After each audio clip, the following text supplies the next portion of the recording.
हे तुमचा भाई आहे ना आयुष्याला लय वैतागलेला होता राव, म्हणून आहे ना 10-15 दिवस आहे ना मोबाईलपासून ब्रेक घेतला. असं नका समजू वैतागलेला म्हणल्यावर ढगात जाते, असं काही नाही. व्हिडिओज टाकायचा कंटाळा आलेला होता. त्यात असं झालं, कारभाऱ्यांचं अचानक गावाला जायचं ठरलं.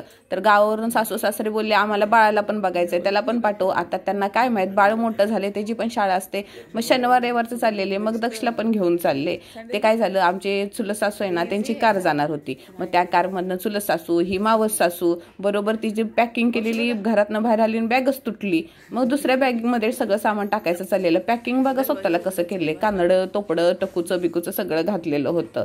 कारमधनं जाणार होते, सकाळी 4 वाजता निघाले बघा सगळेजण, आणि काहीतरी दुपारच्या 12-1 वाजता पोचले पण डायरेक्ट. अहो दिवसभर घरात नुसत्या मी झोपाच काढलेल्या होत्या. आज पूर्ण दिवस झोपा काढलेत, मोबाईल बघितलाय, सकाळी लेट उठले. जेवण काय नाही खाल्लं, म्हणजे खाल्लं नाही, खाल्लं रात्रीचा होता भात, तो सकाळी शिळा खाल्ला. चटणी भात खाल्ला, कारण भाजी बघ काय एकटीसाठी बनवायची, मरू दे तिकडं. आणि आता चालले माहेरला. आज दिवसभर मनासारखा घरात एकटीच आहे, कंटाळा पण आला, मज्जा पण आली, आळस पण आला, आणि मनासारखी देवपूजा पण केली. दिसत असेल हो बाबा, हे लोक सकाळी 4 वाजता निघून गेले, झोपूनच उठलं 10 वाजता. दिवसभर नुसता खरं सांगते कंटाळा पण आला आणि मज्जा पण आली. म्हणलं आता मी माझ्या माहेरला 1.5 वर्ष झालं राहिलेली नाही, म्हणजे माहेर जवळ असल्यामुळे सकाळी जायचं संध्याकाळी यायचं, त्यांना भेटायचं, राखी बांधायची, रिटर्न यायचं, भाऊबीज करायचे, रिटर्न यायचं, असंच चाललेलं होतं. म्हटलं बास आता हे लोक गेलेत, माझ्याकडे 2 दिवस आहे, माहेरला जाऊन पण यायचं. मग माझे दीर आहेत ना ते मला बोलले सोडतो म्हणून. मग काय त्यांची शाळेची वाट बघत होती, मस्तपैकी त्यांच्या गाडीवर न बसून आहे ना मी माझ्या माहेरला पोहोचले. लय भारी वाटलं, आणि असं वाटत होतं मला कसलंच टेन्शन नाही, डोकं नुसतं एकदम हलकं हलकं वाटत होतं. संध्याकाळच्या 7-8 वाजता पोहोचले. माझी भाऊजं म्हणाली चला आपण आहे ना माशाचा खाऊ आणायला जाऊया, म्हणजे त्यांच्या घरात मोठा मासा आहे ना त्याला खायला आणायला जायचं होतं. तिथं जवळच आहे ना विठ्ठल रुक्माईचं मंदिर आहे, दर्शन घेतलं मस्तपैकी. भातचा मी आणि भाऊजणी गेलो बघा शांतीनगरला. आता तिथं जाताना सगळ्या जुन्या आठवणी ताज्या होत होत्या हो, कारण का माझी शाळा आहे ना पहिली ते 7वी पर्यंत शांतीनगरला, आणि 8वी ते 10वी पर्यंत किसननगरला होती. मासा घेतला मस्तपैकी, संध्याकाळचं वॉक करत आहे ना घरी आलो. आणि येताना घेतलं भाऊजनं चाऊमीन. आता माहेरला गेल्यावर म्हटलं तेवढे लाड तर होणारच ना, मस्तपैकी चाऊमीन व्हेज वाढलं बरं का, नाही हो काहीतरी बोलतात नूडल्स चाऊमीनच म्हणत्या, नूडल्स मस्तपैकी सूप वगैरे दाबून खाल्लो. आता काय झालं माहिती आहे का, जास्त व्हिडिओ नाही काय केले हो मी, मला फक्त 2-3 दिवस आरामाने झोपाच काढायच्या होत्या. आता ह्यो माझा नवीन टॉप घालून आहे ना मी चाललोय फिरायला. आम्ही चाललेलो मुलुंडला. आता नीलम जिथं जाणार तिथं पचका होणार नाही असं होणारच नाही. मस्त रिक्षा केली ठाण्यातनं आम्ही मुलुंडच्या मार्केटपर्यंत, आणि तिथे गेलो कळलं की मार्केटच नाही लागला मुलुंडचा. आईच्या गावात आम्ही त्या आहोत की आम्हाला ना ट्रेननं प्रवास करायचाच माहीत नाही. आम्ही मुलुंड ह्याच्यावर गेलो रेल्वे स्टँडवर, तिनं तिच्या मैत्रिणीला फोन केला की मुलुंडवरनं ठाण्याला कसं जायचं. आई शप्पथ, एवढी भीती पण वाटत होती. पण कळतंय का, आमच्यासारखे नग पण असतात, लहानपणापासून ठाण्यात राहून ट्रेनचा प्रवास माहीत नाही आम्हाला. 5 रुपयाची मुलुंडची तिकीट काढली मुलुंडवरनं ठाण्याची, आणि आम्ही ठाण्याला पोहोचलो. आम्हाला ठाण्याला कसं यायचं माहित नाही, ठाण्यात एवढं वर्ष राहतो. 1 नंबर कुठे आहे? 2 नंबर इकडे, 1 नंबर.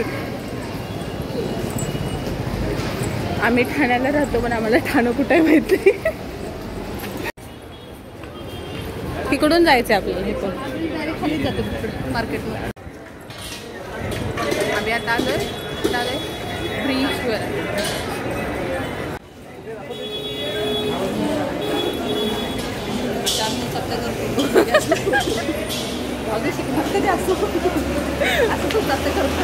उंचापत्या करत शिकत चाललोय. हो आपण मागच्या वेळेला तिकडे उतरलेलो, आपल्याला तिथलं इथं याचं माहित नव्हतं. प्रश्नच नाही आला कधी एकटीनं प्रवास करायचा. पप्पांची रिक्षा असल्यामुळे लग्ना अगोदर पप्पा रिक्षानं सोडायचे, आणि लग्नानंतर कारभारी बाईकवरनं घेऊन जातात, म्हणून आम्ही एकट्याने कुठं प्रवासच केलेला नाही. आता डायरेक्ट आम्ही गेलो गावदेवीला. मला चांगले 2-3 ड्रेस घ्यायचे होते. गावदेवीमध्ये भारी एवढे ड्रेस होते ना, शरारा गरारा लय भारी होते एकदम. तुम्ही विचार करू शकता आम्ही दुकानदाराला किती कपडे काढायला लावलेले, नुसता कपड्याचा ढीग लावलेला होत्या, पण व्हरायटी 1 नंबर होती राव. इसके ऊपर टॉप लगा दो. टॉपवर दुपट्टा लगाला.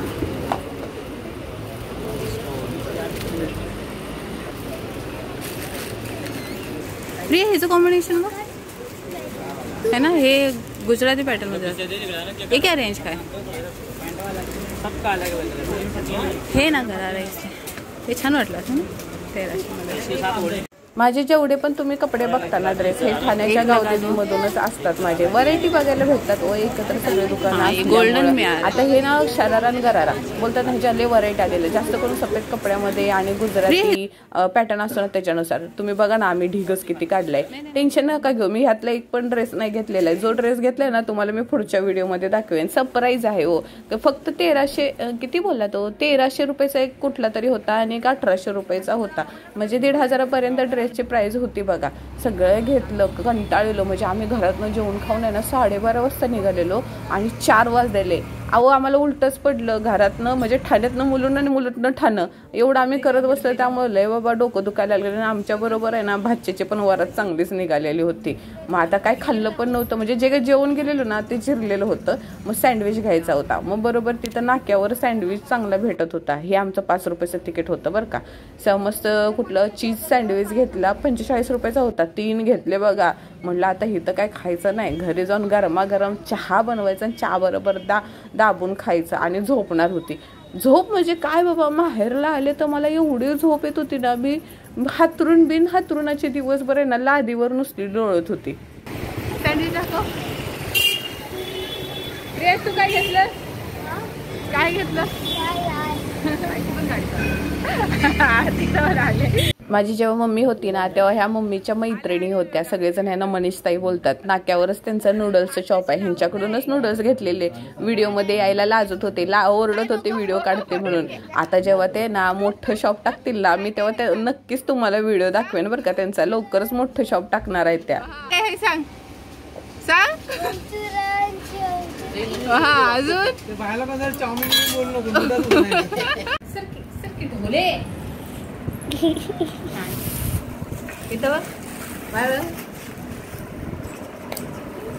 घरी पोचता चांगलेच 5 वाजलेले आणि पोटामध्ये ना कावळं वरडून मरून पडलेली होती. एवढी भूक लागलेली होती आम्हाला. सँडविच गरम आणलेलं ते पण चिपकू झालेलं होतं. मस्तपैकी सँडविच आणि चहा. मी तर 2 कप चहा पिली बघा. आणि माझा भाऊ कामावरनं येऊन बघा गुडुपकेना झोपून गेलेला होता. तो पण थकलेला होता. भारी वाटलं बघा. म्हणजे आजचा दिवस एवढा धावपळीचा गेला. काल जेवढा आराम केला का नाही, म्हणजे आज एकदम बाहेर पडला. म्हणजे माझा हा बाहेरचा दुसरा दिवस होता. मी एवढे कमी व्हिडिओ बनवलेले आहेत बघा. मस्त खायचं प्यायचं आणि या सुप्पी बरोबर. हो भाऊजाच्या घरी मांजरी नाही ना, तिचं नाव सुप्पी आहे. लय आगाव आहे बघा.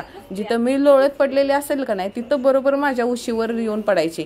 तिला पण काय कामधंदे नाहीत, मला पण काय कामधंदे नाहीत. माझ्याबरोबर तिनं पण चांगल्या झोपा काढलेल्या आहे. तिच्यावर खेळायचं, मोबाईल बघायचा, उठायचं आणि खायचं आणि परत झोपायचं. हो तुकडं तिला बनवायला लावलेलं भाऊजाला. म्हणजे कालची भाकरी पडलेली म्हणलं तुकडं बनवलंय, दिवस झालं खाल्लं नव्हतं. मस्त तुकडं खाल्लं आणि माझे 3 दिवस कुठं गुडूप झाले कळालंच नाही बाबा. 3 दिवस संपले माझ्या माहेरला येऊन. आता जायची वेळ आलेली, कारण का संध्याकाळचं 10 वाजता माझा भाऊ मला सोडणार होता आणि कारभारी कारनं रात्रीच्या 1-2 वाजता पोचणार होते. सुप्पीला टाटा बाय बाय बोलली आणि म्हणलं आता आपलं ठरलेलंच आहे मराठी माणसाचं. माहेरवरनं जाताना हळदी कुंकू लावायचं, माहेरला येताना हळदी कुंकू लावायचं.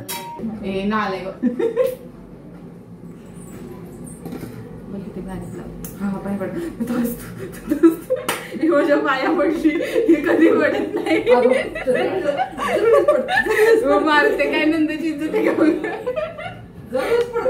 हे माझ्या घरचे माहेरचे स्वामी आहेत बरं का. स्वामींना म्हटलं आमच्या ननंद भाऊजेच्या जोडीला नजर तेवढी लागू नको. आमचं हसत खेळत असंच चालू असतं बघा. रात्रीचे 10 वाजलेले, थंडी तर जाम वाजत होती. त्यामुळे माझ्या भावाचा तोंड बघा कसला चिडलेला होता. असं वाटत होतं आत्ताच मला मारून टाकल. असं चालतं बाबा भाऊ बहिणीचं. हे बघा हे जिथे वाघ एस्टेट एरियाचे आहेत ना त्यांना माहीत असेल ह्यो जागा कुठला आहे. रात्री 10:30 वाजता माझ्या भावानं घरी सोडलं आणि ही असे माझे 3 दिवस होते बघा. मस्त आरामाचे आळशीपणाचे 3 दिवस माझे.